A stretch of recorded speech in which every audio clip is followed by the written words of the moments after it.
times in recent years. But there'll be a fun aspect to it where it gets involved with work on the farm. He's going to, weather depending, because it is hammering it down in the UK today. Oh, well, that's unusual. Normally it's like almost like Barbados weather in it. It certainly is. And when we do our Royal Walks videos, we always pick the right days for them.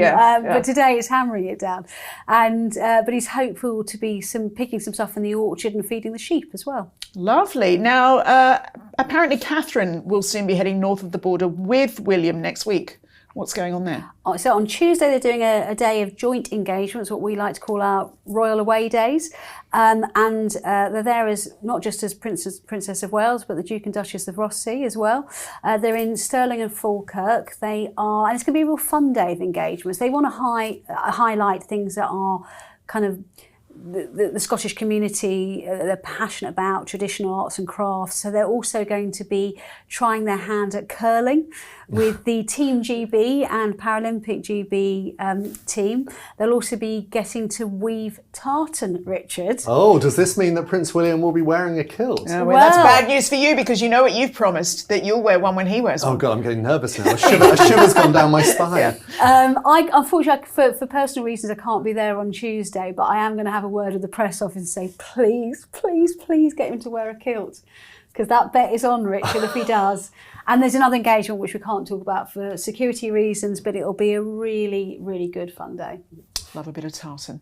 Well, Scotland at this time of year, a little bit chilly, we'll admit. So let's move on to Australia now. And that's not me being biased, I promise. Australia is also a very special place for Zara and Mike Tindall, who met there during the Rugby World Cup in 2003. Now, the couple are currently in Queensland for the annual Magic Millions show jumping and polo event. This is something of an annual tradition for the Tindalls, isn't it, Rebecca? A big one. They've been going out to Australia at the start of the year for years now. And obviously it's a paid gig for them because they are paid ambassadors for Magic Millions, which is a kind of... pay me to go to Australia. That'd be nice. It's a kind of bloodstock racing, show jumping polo event. It's really blossomed over recent years, and obviously because they're non-working royals, they are able to take on these paid ambassadorial roles. But it's a country they clearly love. They give a lot of interviews to local media talking about their passion for the country, and they're seen out and about at everything. Zara wears an amazing array of outfits for these events, and they also get stuck in themselves. So she's been doing some show jumping. I think in previous years, Mike's even tried his hand at a bit of polo as well. Love it. Well, Queenslanders, let us know if you've actually seen the Tindalls in the flesh. We'd love to hear your stories. Now, Richard Eden, we saw both Zara and Mike getting very chummy with Nacho Figueras and his wife, Delphina Blaquier, at Magic Millions. Why do you think this might be interesting? Well, they do know them quite well, but I guess the interest is because those two are good friends of Prince Harry and Meghan. You could almost say that Nacho has become Harry's best friend in California, that we've seen them playing polo together, and indeed I think he appeared in Harry's polo documentary for Netflix. But they've known the Tindalls for years as well because of the equestrian thing at polo matches. That's Nacho's job, and clearly Zara enjoys meeting him too, by the looks of the body language. Oh, really?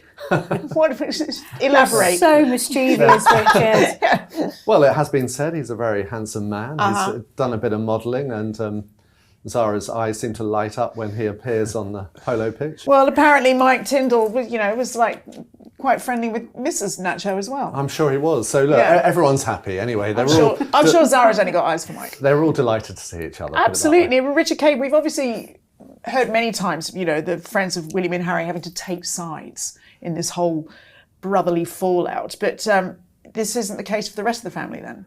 Well, clearly not. But I mean, they're very much, William and Harry have sort of followed a pattern that was set down by their parents when they split up. When Charles and Diana, all their friends chose either the monarch's side, i.e. Charles's side, or they chose Diana's, and mostly they went behind Charles. And for Diana, I remember it impacted on her because her major tennis partner in those days was the wife of the Marquis of Douro, Alexandra, and she was very much a supporter of Charles, and it meant that Diana could no longer play tennis with her because they were no longer friends. Posh people problems. Honestly, we just don't realise, do we? It's a tough gig, isn't it? It really is terrible. Now, Rebecca, Zara and Mike will be hot-footing at home soon because there's someone special's birthday to mark, isn't there? What can you tell us? Yeah, so it's their eldest daughter, Mia. It's her birthday. She's going to be turning 12. And I have to say, I noticed her quite a bit at Christmas when they were there on the walk to Sandringham. And I suddenly thought, oh my gosh, she's grown up so much. Because I think of her as this little kind of, blonde, really kind of tactile, robust little kid, and she was like, growing up into a proper little girl now. And there was, I think we spoke about it on the programme before, the lovely moment between her and Charlotte as they're chattering away, giggling at things. Aww. So, it's nice to see those cousins really pulling together. Well, we will be marking another royal birthday later on in this episode with one of our world-famous montages, so look forward to that at the end of the show. Sticking with Zara for a second, we do have to mention she wore this stunning mini dress from the Australian designer Rebecca Valance. What did you think of it, Rebecca? I thought it was a knockout. She's just really knocking absolutely. it out of the park every time with the wardrobe. I mean, to how do I choose my words? She's not. Yeah. The fact that in her 40s she's still wearing mini dresses like that, I'm very, very envious of her. I thought she looked absolutely stunning. I bet the producers will cut this bit out, I'm sure, but do you remember when Tatler very mischievously called her a RILF on their magazine cover? I don't remember You've that. heard of actually. a MILF, they called her a RILF, and I think people got in trouble. I was going to say, I've suddenly worked out what that stands for. Let's just gloss over that, Joe. But she was also wearing a gold bracelet that was worth nearly £1,500 from her own collection with the Gold Coast-based jewellers, which I can't say I've heard of before, forgive me, Kalea. Did anything strike you about that photo shoot that she did with the brand? Well, the price tag for one thing, because that was one of the cheaper items. I clicked on it and saw a necklace. I thought, oh, that looks nice. £27,000. Wow. It's not on the cheaper end. You can afford that on your Daily Mail salary. I'm sure Mrs. Eden would love a piece from her birthday or Christmas. You're going to get me in trouble now. Keep it quiet. I mean, there were several things that were POA, price and application. I was like, ooh. That's hilarious, because if you have to ask. Yeah. If you have to ask, you can't afford it. Exactly. Well, I presume Zara doesn't have to pay, does she? Possibly not. No, but there were a lot of people online likening the photo shoot to Princess Diana, the blonde hair. She was wearing a very simple kind of white shirt with the very distinctive gold jewellery on it. So there's quite a few people likening her to Princess Diana, which I think any woman would be flattered to be likened to. Stunning. Well, we'll put the links to all of this that we've talked about, the bracelets, the dresses, the shoot, in the description below. Now, it's always hard to move on from talking about jewellery, for me, you might have guessed, but we must, and that's to check out the jewels. See what I did there in the comments section.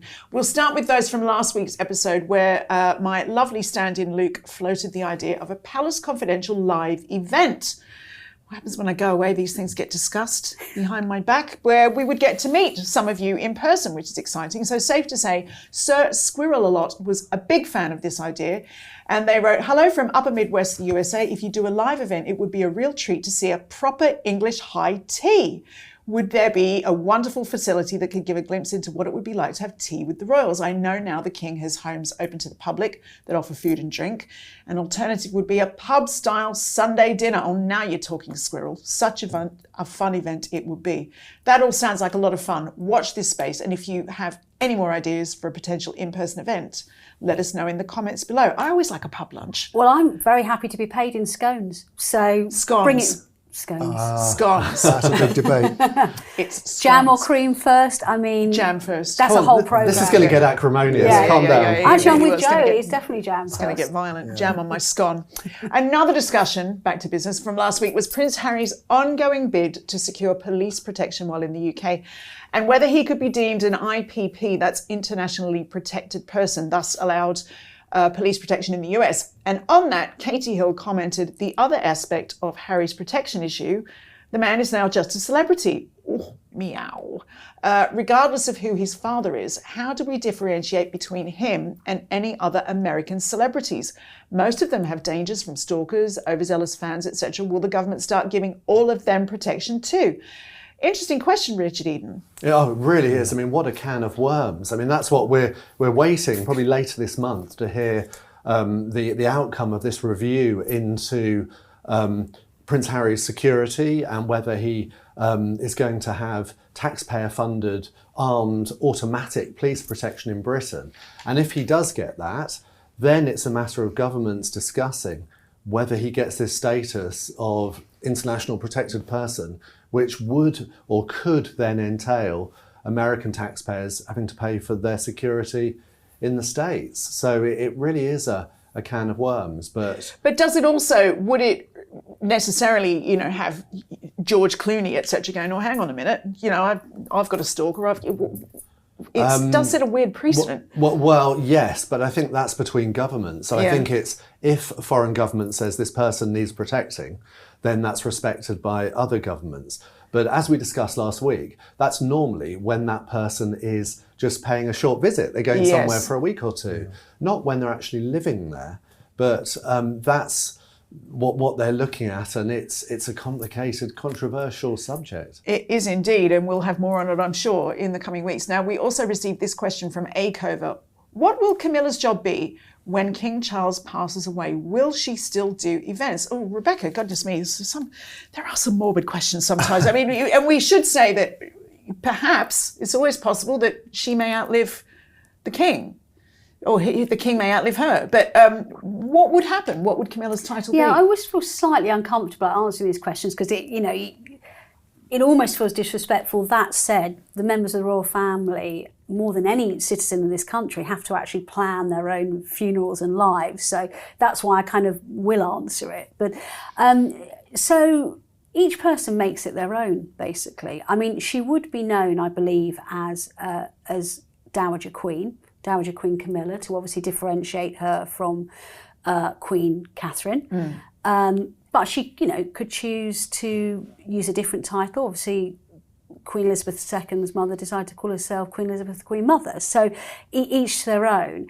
My gut feeling, if I was to put money on it, and my gut feeling about knowing what she's like as a person, I think she would keep on a number of organisations that she's particularly passionate about, particularly in the sphere of domestic violence. Yeah. She herself has said that is a lifelong commitment to me. I think she would still do a lot of work on literacy. I think she would keep up her Queen's Reading Room, but it might now be known as Queen Camilla's Reading Room. I think potentially she might keep on a place in London like Clarence House, because I don't think she would be able to keep Clarence House. I think she would be able to. That again, it's my gut feeling. I don't know, but I think obviously she's got Raymill, her country home in Wiltshire, and that is effectively her home. So I think she would largely spend her time there. It's where her family and her friends can visit her in private. But I think she would keep a London base to do some work. That's my gut feeling as to how it looked. But as I say, everyone can kind of make the rules as they go along, really. And something we don't like to think about. Not dwell on in the immediate It's something we do have to think about. It happens, but the big difference, of course, is that Camilla has no blood relative in the royal family. She will not be the Queen Mother or the King Mother or anything like that. She'll be the former Queen. She'll remain Her Majesty. I don't agree with Rebecca. I don't think she'll have a palace for her home like Clarence House. And don't forget, the King did consider Royal Lodge as a possible home, as a place for Camilla to live were he not to be around. And in the end, she decided she wanted to stay at Raymill, which is why, excuse me, I think the King bought the property next door to Raymill, Camilla's house in the country. So she's got a secure compound there. Right. Okay. Oh yeah, I think that will be her main base, but I just think she will keep a place in London, and I think Clarence House now has effectively been wound down as an official residence. They literally, it's quite empty down below now, and they just live in the apartments above it, and I could just see that because we should say that will be entirely up to King William. Yeah, well, indeed, yes. So, well, that's the thing. We've answered it as best we can, Akover. We'll do our best there. Now, finally, we discussed Andrew's living situation in last week's episode, and Tepra KP commented, where exactly was Sunninghill Park situated? 3 question marks. You really want to know. I know it has been demolished, but was it on royal land? Richard K, can you clear this up? I can, I think. It's on the edge of Windsor Great Park.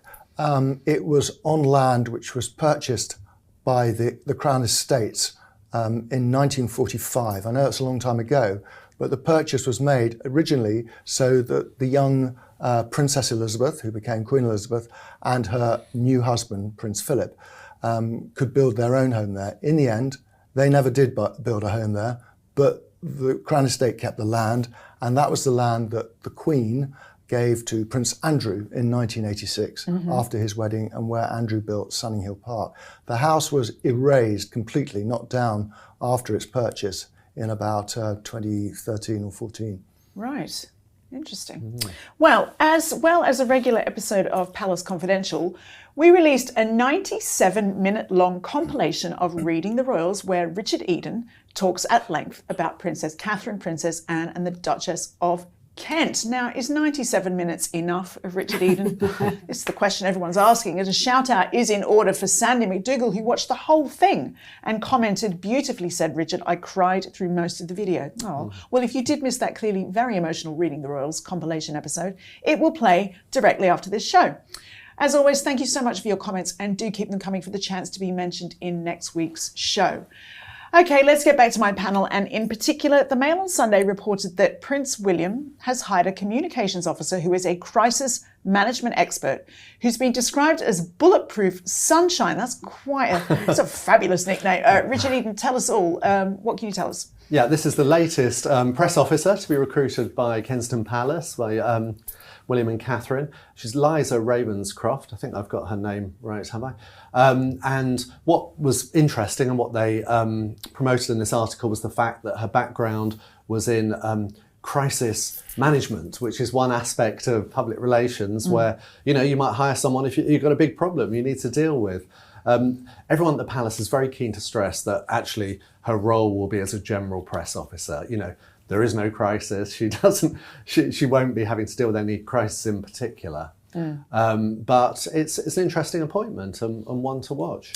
And you've written about this in your Mail column today. What can you tell us? Yeah, so what I've been writing about is that although they're keen to stress that she's not hired specifically to deal with crisis, I think there is likely to be one in the future, and it will involve Harry and Meghan. And that is because they are planning to spend more time in Britain. I think we're going to speak about this later in the programme. And that brings with it certain challenges, I think, for William and Catherine. And it's all to do with this sort of rival court that Harry and Meghan are trying to establish. And there are likely to be tensions in the future. Okay, so we'll put a link to that in the description below to Richard's column. One crisis that the palace have had to deal with a lot in recent months is that of the royal, formerly known as Prince Andrew. Richard Kay, things seem to be moving apace in Norfolk to get Andrew in. They do. As we discussed last week, he's moving up to the Sandringham estate, and pictures emerged during the course of the week of workmen hard at work on this new property. It's a heck of a step down from the grandiose Royal Lodge, Marsh Farm, if it is there where he ends up, and we're pretty sure it is. Anyway, workmen were there putting in a satellite dish for him. We know he loves his TV. Yes, because he likes to watch planes take off and land on a big screen, doesn't he? So do you think that's been like one of the priorities for the new residents? I think it all harks back to his military days, of course, and he spends, as I understood it, hours watching planes descending and taking off from Heathrow Airport on some interactive system that he had at Royal Lodge, and I'm sure that will be replicated at Marsh Farm. Goodness. But it does look like they're getting on with it, and they want him out, as Rebecca said last week, they want him out of Royal Lodge by Easter, and some reports suggested that he might even be gone before his birthday next month, but that may be a bit optimistic. Well, it's interesting, isn't it? Because Rebecca, last week you floated the idea that Andrew could, technically speaking, find himself homeless, and it seems that maybe the palace got wind of you saying that and then decided to find him somewhere else in Sandringham until his new place is ready.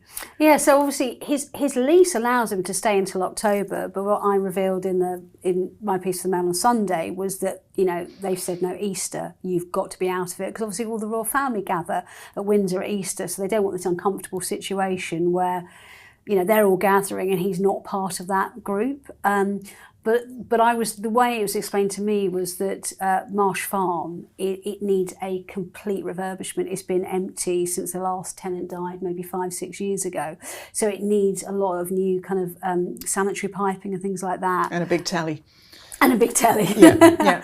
And that work might take quite a while. So there was a genuine worry that, you know, it might not be ready in time for them getting out. Of course, he's never going to be homeless. They'll find a home for him to stay in. I think they've already earmarked somewhere on the Sandringham estate if there's a gap. I think the palace might have seen your report and thinking, oh, that's a point, actually. We better sort that out. Well, I think it's not a good look, is it, to have him kind of floating around, you know, almost looking, you know, a bit aimless and nowhere to live. They just want him out of one and into the other as quick as they can. And what is this?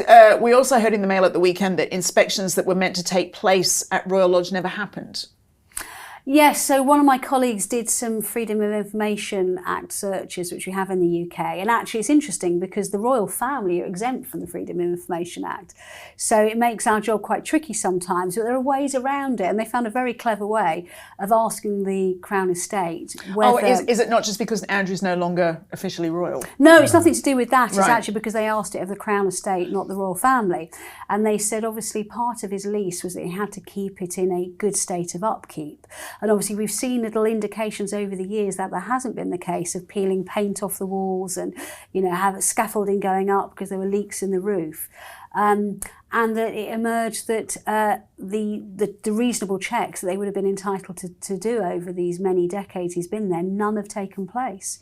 And they do actually have the right to demand entrance to the property to be able to undertake these checks. So we don't know whether it's that they didn't bother to do it or whether Andrew wouldn't let them. But, you know, again, I think it will prompt more questions about the deal that was secured between Andrew for this long-term lease on Royal Lodge. It's interesting, isn't it, Richard Eden, given that this is Crown estate rather than private property, people might be justifiably annoyed about this sweetheart deal. Yes, I mean, it does highlight the difficult relationship between the Crown Estate and the royal family, because lots of our viewers will hear that and think, oh, Crown Estate, it's owned by the Crown. It's not. What happened was George III was so heavily in debt that he came to an agreement with the government of the time that he'd hand over all the Crown properties in return for a civil list, an annual amount of money each year. So, in fact, it's owned by the taxpayers, by you and me. But generally, they've had good relations with the royal family and they've let them stay in these properties. But articles like this highlights that it can be tricky. You know, are they enforcing the same standards that they would if it was a member of the public staying in that property? It's interesting, isn't it? I mean, Richard Kay, do you think that we might need a change as to how royal properties are managed, or do you think people will, you know, demand such a thing? Or? I think people will demand a change, and I think there will be a change, and I think it's all a consequence of Andrew and his occupation of Royal Lodge. I mean, he fought to stay there as long as he could, and then all sorts of unsavoury things came out about the advantages he'd got. It was, you know, rent-free. We know he paid money up front, but nevertheless, people were outraged that he was effectively living there rent-free, and we now know that the British Houses of Parliament are going to have a very good look at the occupation of these royal properties, starting in Windsor Great Park itself.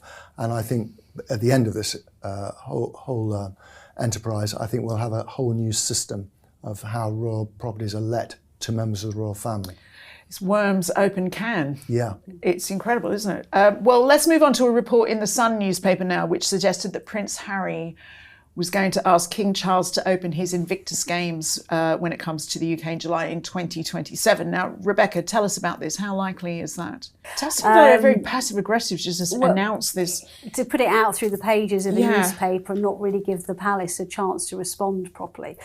So the newspaper said that Harry is desperate for his father to open the Invictus Games, which returns to the UK in 2027.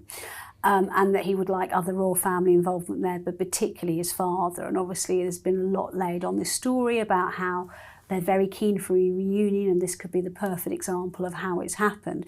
But it does put the king in a very invidious position as head of the armed forces, that this kind of request is being played out in a very public way, when actually I think the feeling is that it should be something that's discussed behind closed doors. Richard Eden, what, if you can speculate at all, what do you think is going through the king's head about this? What can he do? If I was him, I would be annoyed because, you know, it puts pressure on him and it puts him in a difficult position. I mean, let's be clear, when the Invictus Games were launched in London back in 2014, the monarch, Queen Elizabeth, she didn't attend.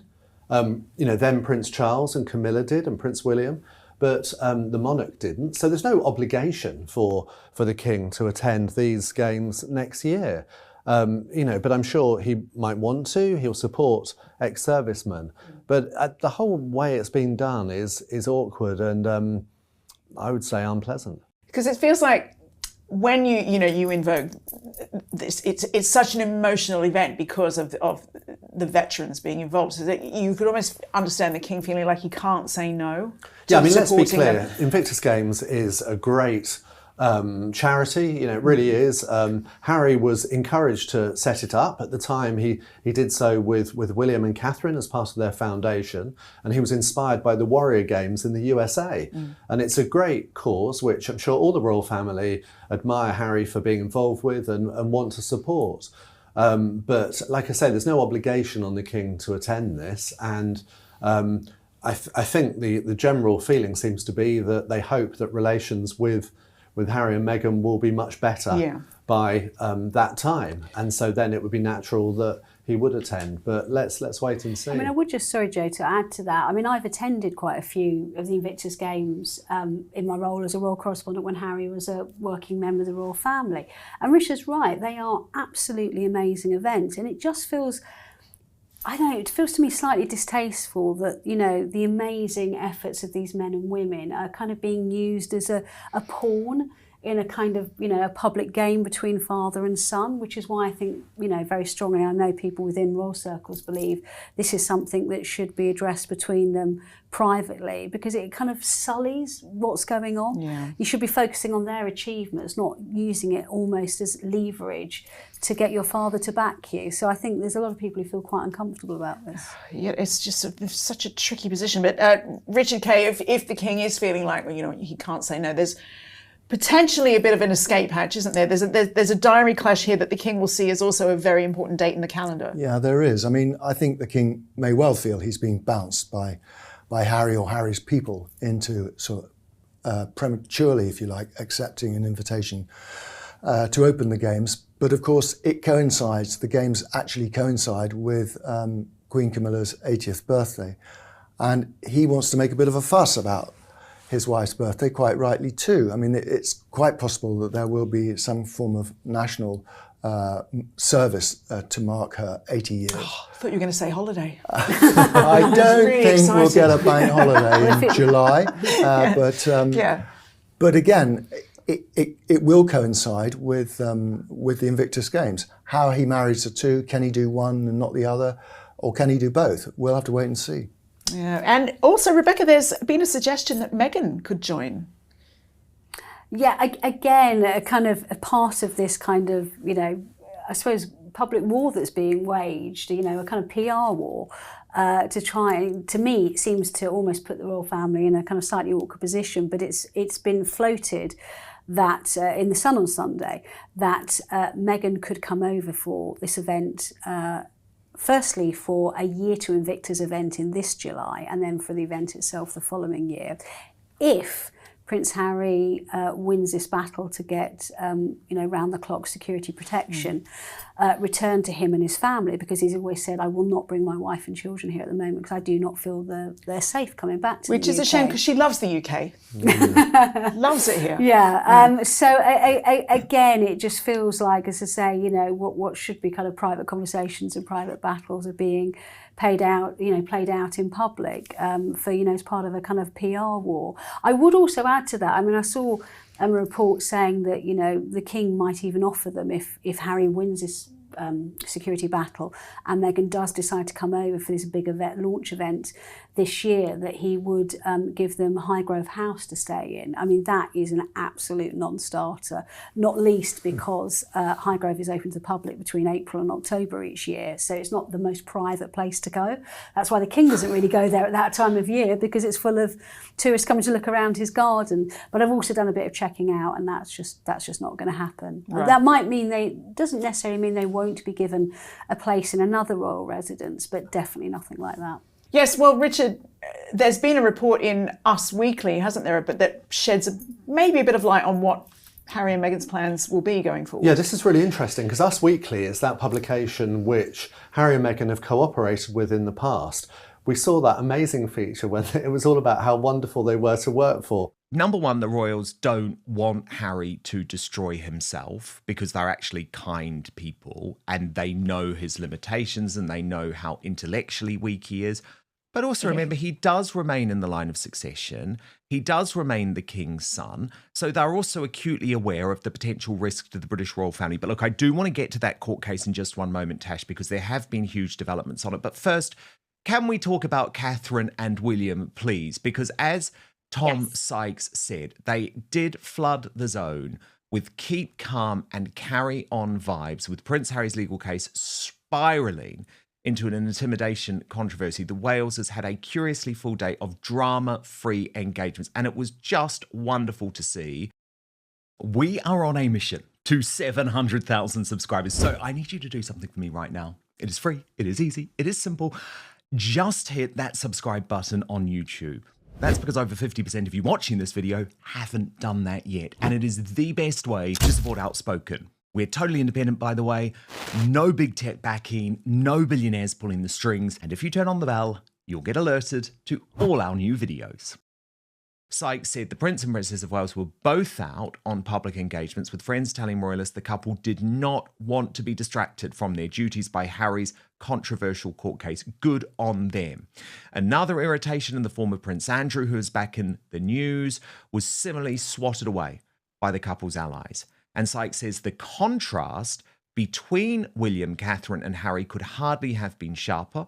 While Harry returned to the High Court to continue his long-running war with the British press, William was photographed pruning trees on a farm visit in a flat cap. I know, Tash, you were quite taken by those images of Harry. While Catherine brought the glamour, didn't she?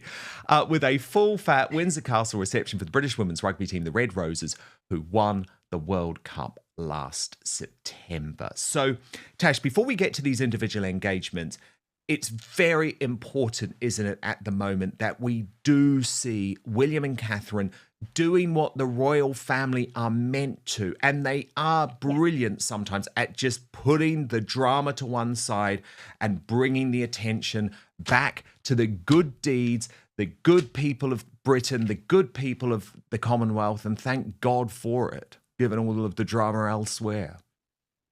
They represent this country and the monarchy on a global stage, and they do it extremely well. They spend a lot of time on causes that are so important. I mean, the work that Prince William is doing with farming minds and drawing attention to the farming community is now needed more than ever.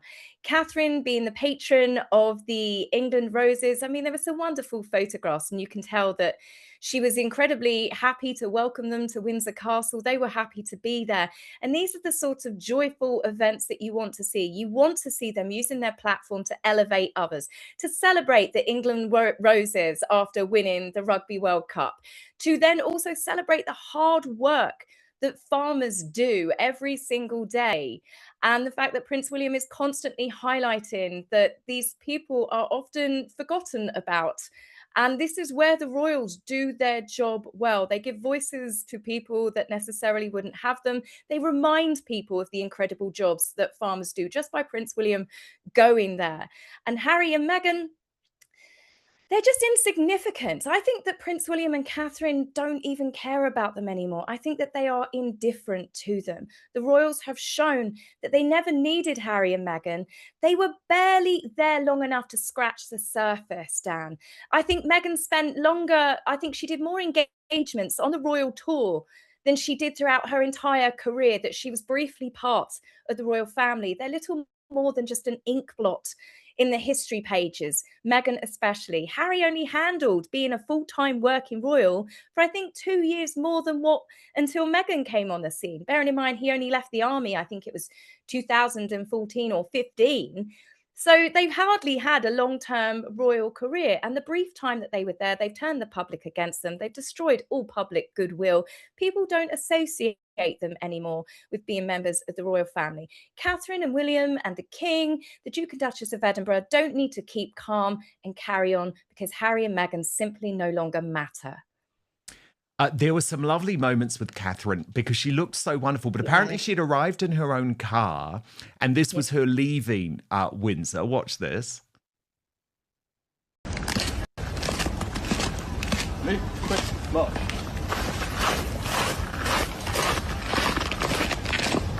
Just effortless glamour, isn't it? And then she revealed a bit of news about George and rugby. I do not want to get tackled by George, but no, up to a certain age, it's great. And sports like swimming at school is still very much required. Getting actually being able to incorporate rugby into playtime and games is really good. And the Red Roses were delighted. Watch. I think we asked if Charlotte plays any rugby, and she said that she actually does want to play rugby, but she's not in school yet. But the two boys are involved in rugby and love it, and the game of rugby, what it brings to people, and as an individual, but also as families, is something that she's very bought into. So it's nice to see that, you know, rugby is in the royal family as well, because we know how much we value it, but to see them value it as well is, huge respect.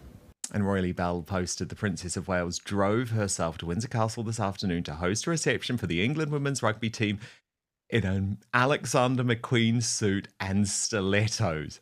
Iconic. I mean, Tash, that was iconic, wasn't it? She is. She's so down to earth, and she's literally walking into a castle to host the women's rugby team, and she just casually walking in with a brolly. You know, I think the people love Catherine so much is because she's so simple. It's the simplicity around her. There's no drama.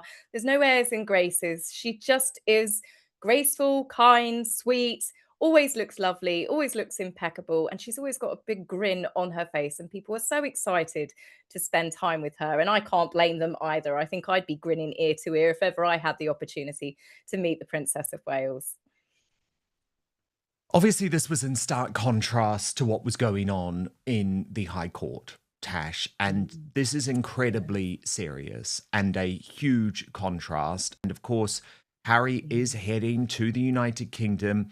The case versus the Daily Mail is due to begin on Monday. Now, a couple of caveats. Do you remember in his previous case against News UK? Now, I was actually due to give evidence against Prince Harry in court, and I was prepared to do so because he's lying, and I was very happy to do so, even though it's never a nice thing to do, to give evidence in any type of courtroom under any type of circumstances. But I was prepared to do it, and I'd gone through all of my preparation.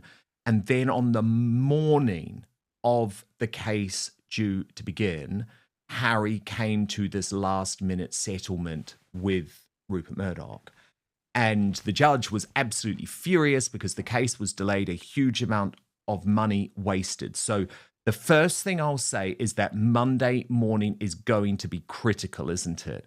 Does the case actually begin, Tash? Is he just turning up to hope to be there for a settlement where he'll read some type of boastful statement on the courtroom steps? I don't know, though, because in terms of all of the public briefing, Associated Newspapers, which is, of course, the owner of the Daily Mail and the Mail on Sunday, saying, absolutely not. You're lying. This is just not true. We're not settling. If there is no settlement, Tash, we will build towards one of the most critical days in the recent history of the royal family, which is Thursday, where Prince Harry is expected on the stand for the entire day, where he will be cross-examined by the Daily Mail. And given his propensity to lie, let's hope Harry doesn't commit perjury, right? I mean, what are you expecting? But first, have you ever actually looked at the nutrition label on a normal bag of crisps? You'll usually find a complete chemical cocktail, seed oils, MSG, artificial dyes, vague natural flavours, and a list of ingredients that reads more like a science experiment than a snack. And then we wonder why we feel bloated, tired, and frankly a bit grim after we eat them. That's why I was so interested when I discovered Massa.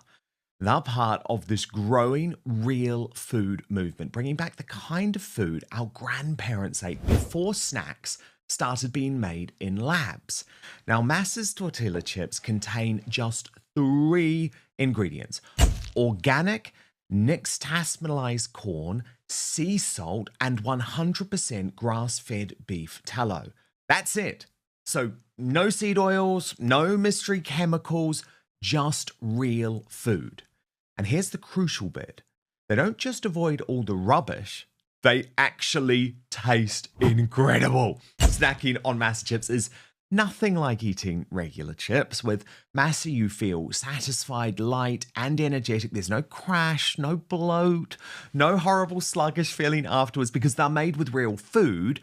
They're more satisfying too. So you're not mindlessly inhaling half a family bag and still feeling hungry afterwards. And if you love Massa, you will also love their sister company, Vandy Crisps. You know how much I love crisps, but Vandy makes the most delicious 3-ingredient potato chips.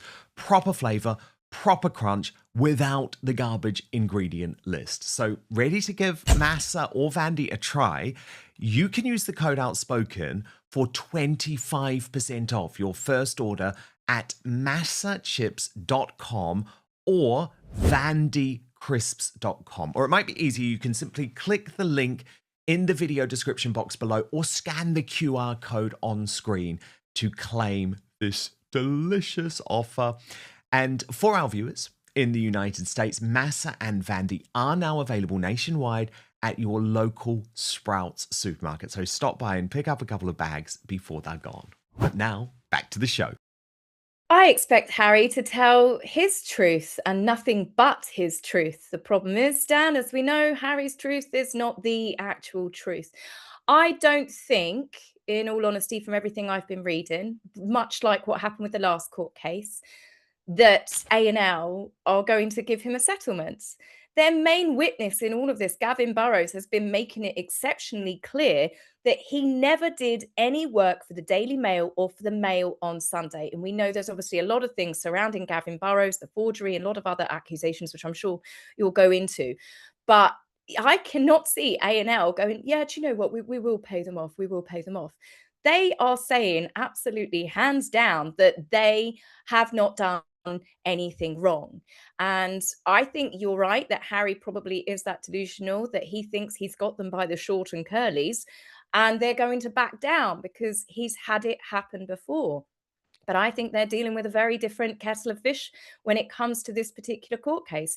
Daily Mail, A&L, they are saying that they have not done anything, and they are absolutely not. I would be shocked if they give him, and then of course the 6 other claimants, a payout, because as this case has got closer and closer to starting, we've been finding out more and more things that have been coming out that makes me believe this case is built on sand. And let me take you through some of this new reporting from what actually went on in court. Because this case is dirty, Tash, and Harry is relying on criminals.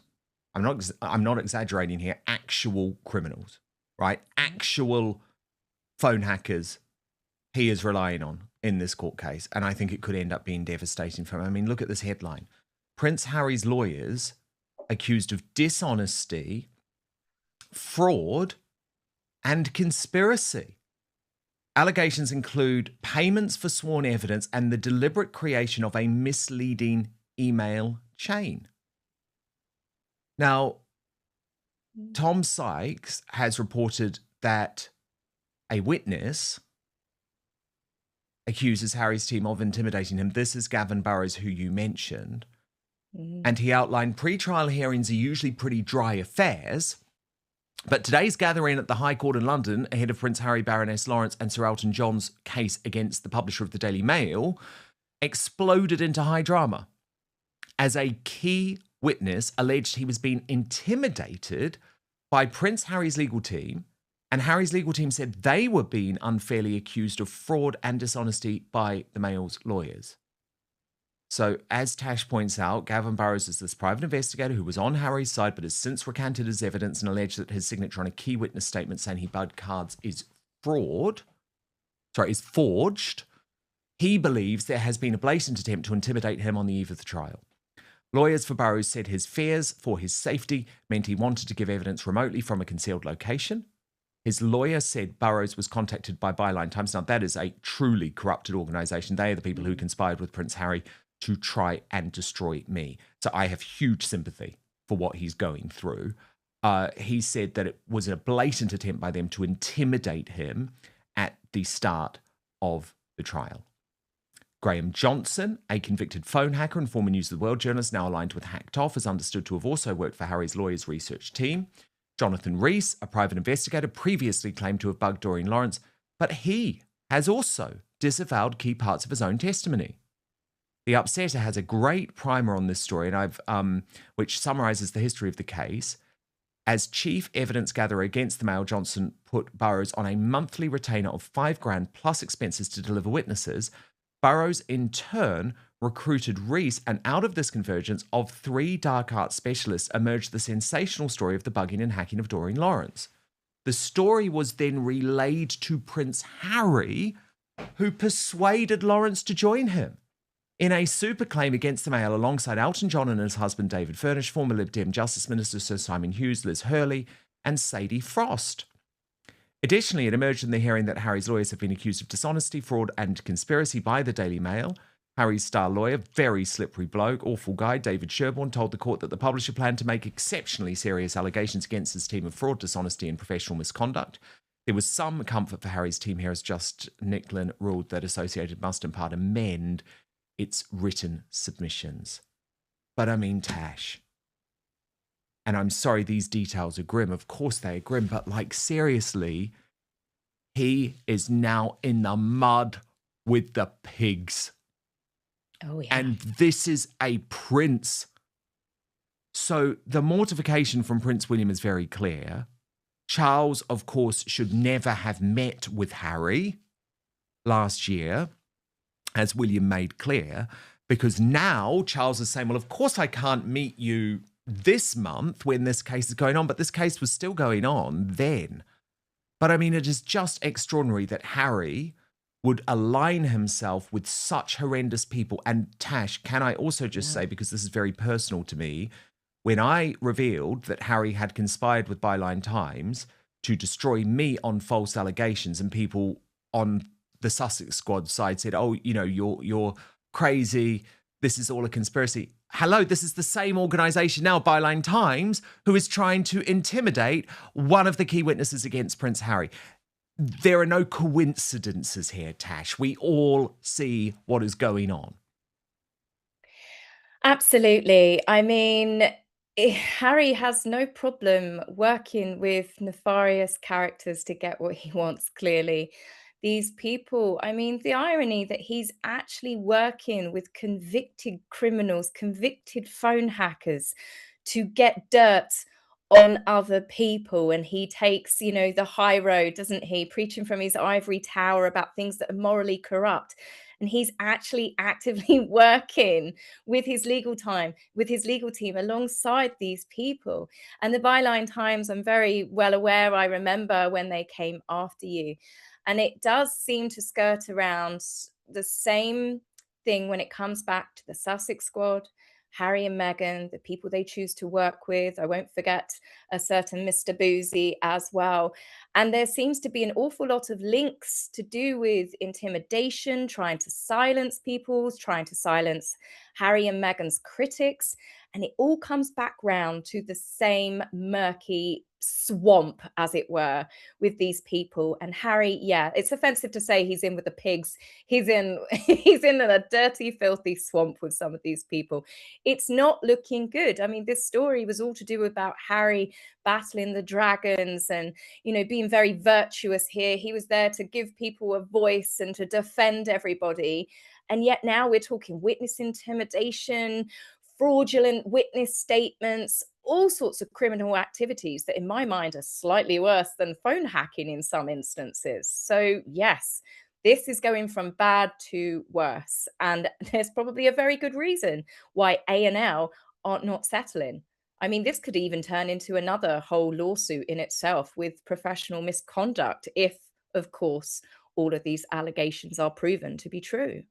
Yeah, but the point is, Harry has decided to align himself with criminals based on personal revenge. And it's like, I'm sorry, journalists like me who actually always operated totally within the law, I would never have even considered doing something illegal, Tash. It's just not in me. They went to destroy your life, not just your career, though. That's the difference. 100%. The way that they went for you. 100%. It was about your life, destroying every part of your life. But that's what Harry wants to do. I mean, he's made it very clear that, for example, he wants Piers Morgan to go to jail. He wants the police investigation reopened. Now, look, Piers Morgan probably does have questions to answer over phone hacking, right? I don't. I mean, honestly, all of my evidence was presented under oath during the Leveson inquiry, still available online. So Harry certainly, in terms of me, just got it wrong. But the reason he got it wrong, Tash, is because he was relying on phone hackers who are proven liars, because these were people who were breaking the law. Convicted criminals, Dan. Yeah, literally convicted criminals, literally. And, you know, the idea... Can't make it up. No, you can't, because the idea that I, as a journalist, Tash, even operating within the mainstream media, would ever have considered hacking a phone, illegally using a private investigator to bug a car or something like that, just never. It's never been my journalism. I am disgusted by the fact that that went on within tabloid newspapers, and I completely abhor it. And I've always distanced myself from it because it was absolutely nothing to do with me. But it was a tiny, tiny portion of journalists within the United Kingdom who were criminal, who have been